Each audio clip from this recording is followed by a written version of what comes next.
Now, when we've done that work, we can move on to performance, and it's the same as in that committed relationship.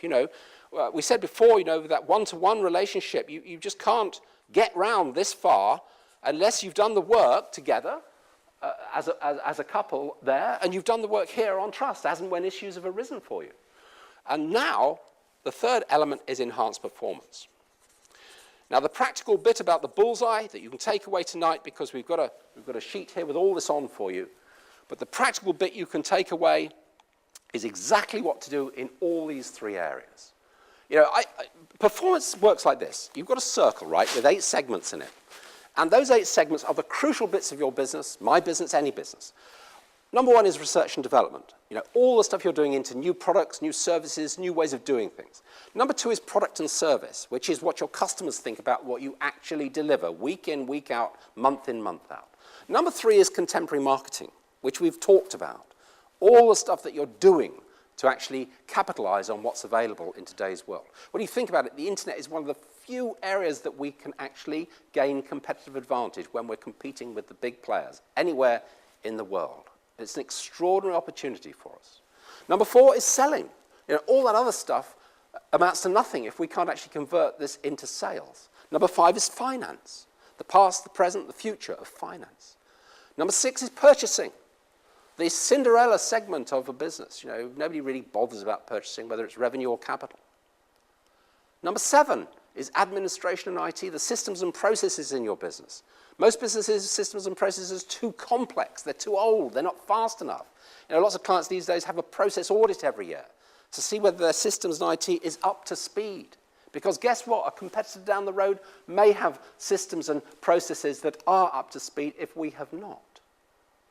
And the 8th one, is people. Your staff survey. Your people, what do they say about working in your business? What are the scores? What are the comments? And how can we raise that in the coming months and years? Now, that circle under performance there, we call it the diagnostic wheel. And it is amazing, really. I remember a leisure business in Wales once, and I started to work with them, and I soon realized that those first 4 segments, research and development, product and service, marketing and selling, the family that ran it, which was a mum and dad and 2 children, they were adult children in their 20s. They all loved the first 4 segments, sales and marketing, basically. What they hated was paperwork, systems, finance. They never even looked at the accounts, and they had a 6-figure overdraft. And I said to him, I can understand that what's your favorite bit of running this business, and that is exciting for you, but somebody's got to get a grip on the back end of this business, because sales and marketing, if you imagine a football team, the people that like sales and marketing are the strikers. They're the ones that go and get the business. But any winning football team needs a great central defender and a few great defenders as well. And they're the people that do the finance, the management accounts, the admin, the systems, the paperwork, that kind of stuff.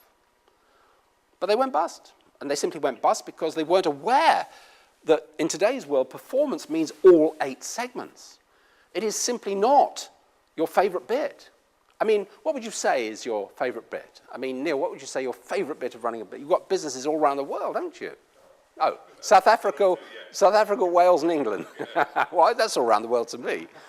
But what would you say your favorite bit actually is? Traveling away from unless somebody else sorts it out.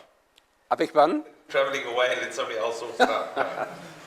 Like getting stuck in and finding out new areas, new places to open things, and just finding out new niches and working on that, Well, if you can imagine, that you've got this wheel with these 8 segments in it, as I say, they are the key areas. And the next thing to do is to say, right, who in the room? Because remember, we've still got our management team in the room. We've been discussing this with them. Who is going to take responsibility for these areas? Because it's really quite interesting when I was talking to a senior partner of firm solicitors last night over at Rotherwas. We had this thing to look at the new enterprise zone. And he was saying, it's all very well, this wheel, but I can't find people that want to put their hand up and say, I will take responsibility for contemporary marketing, or I will take responsibility for the sales budget, you see. So you're looking for people who take responsibility, because once you've got the names in there, or the initials of the people that are going to do this work, that's when you can set some key performance indicators up. And there are 3 sets of key performance indicators for each segment. So if you take research and development, for example, you might say, right, well, we turn over £500,000. Next year it's budgeted for, say, 600,000. 10% of that 600,000 is going to come from new products or services, things we're going to do differently, things we're going to do new. That is a research and development key performance indicator. It's got to be smart. It's got to be specific, measurable, achievable, resourced, and timed. And if you've got a team of 20 or 30, I know some of you employ that many people, you need a key performance indicator, not just for your organization. It needs to link into the team, and it needs to link into the individual. And that means that everybody on the payroll is in alignment with where you are taking your business. Quite often I go to places, I look at the staff survey results, they don't have key performance indicators, and you could stop any member of staff and ask them what they think they do to improve the performance of the business, they don't know.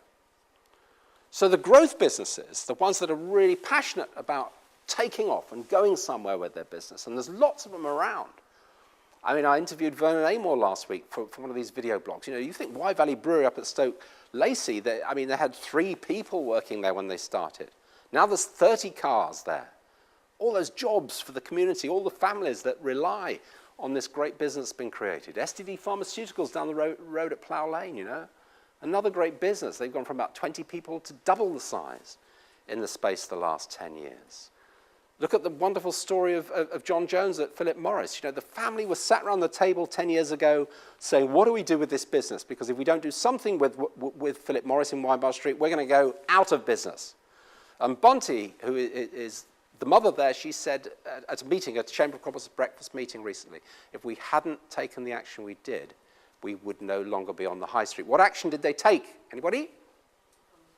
Yeah, that's absolutely right. That's the correct answer. They suddenly decided they were going to invest a lot of time, energy, and money into selling not only the retail side of the business, but online. And they've won awards for this. They are an exemplar online business. And the extraordinary thing is that they've managed to double the size of the retail space on the back of the online trading, which is a fabulous place to be, and an example to all of us as the sort of determination and passion that a business can have. So, it is tough stuff. It isn't easy, the growth cycle journey. I mean, on the trust side of things, I remember I was doing the appraisals of 3 guys who run a business about 20 miles away from here, and one of them tipped me off that one of the 3 directors has 3 mobile phones. Why would you think he has 3 mobile phones? Anyone like to guess about this? A lot of smirks in the crowd here. Nothing to do with the committed relationships. Well, that's a great question, isn't it? Yes, it was actually. But you see, as commercial director, he was disappearing. I mean, the fact is, one mobile phone was for a relationship he had with a lady in the warehouse. The other mobile phone was to do with a relationship he had with one of the suppliers. That was a van driven by a lady as well. And the third one was for the lady he lived with, you see. But the problem was, the reason it arose in his appraisal was the fact that phone calls come through for him, he's nowhere to be seen. But not only that, none of the other partners or anybody else in the business has employed 50 people, knew where he was, you see. That has to come up in the appraisal. As a result of that discussion, it was agreed that the 3 directors would in future report to their PA whenever they left the premises, so that everybody knows where they are at any moment in time. What happened to the relationships, I can't tell you. But this is the thing, isn't it? Do we serve our business or does the business serve us? This is a key question. Now, there's 4 areas that you can get support on this at the moment. The first area is the funding from the Skills Council. At the moment, there's money out there. If you want to develop this kind of work, they'll allow you to spend £2,000 and they'll give you 1,000 back. It's called match funding. And it's the EMB scheme, and I can give you details afterwards. The second thing you can do is, I'm chair of the Herefordshire Directors Forum. We've got 40 businesses in Shropshire, Worcester, Hereford enrolled on this, and we meet once a month, and we discuss a business topic. Some of the topics we've talked about this evening. And, it's a room, we have supper and discuss it, and we come out with practical outcomes. So at the end of each session, everyone in the room has something practical that they're going to take away and apply to their business. And then, in a month's time, we start off the meeting by saying, okay, this is what you were going to do last month. How's it going? What successes have you had? And this seems to, judging by the feedback from these people, they seem to really, really quite enjoy that. The third thing you might want to do, Liz Collins, she runs Noah's Ark Trust. It's a charity for bereaved children in Hereford.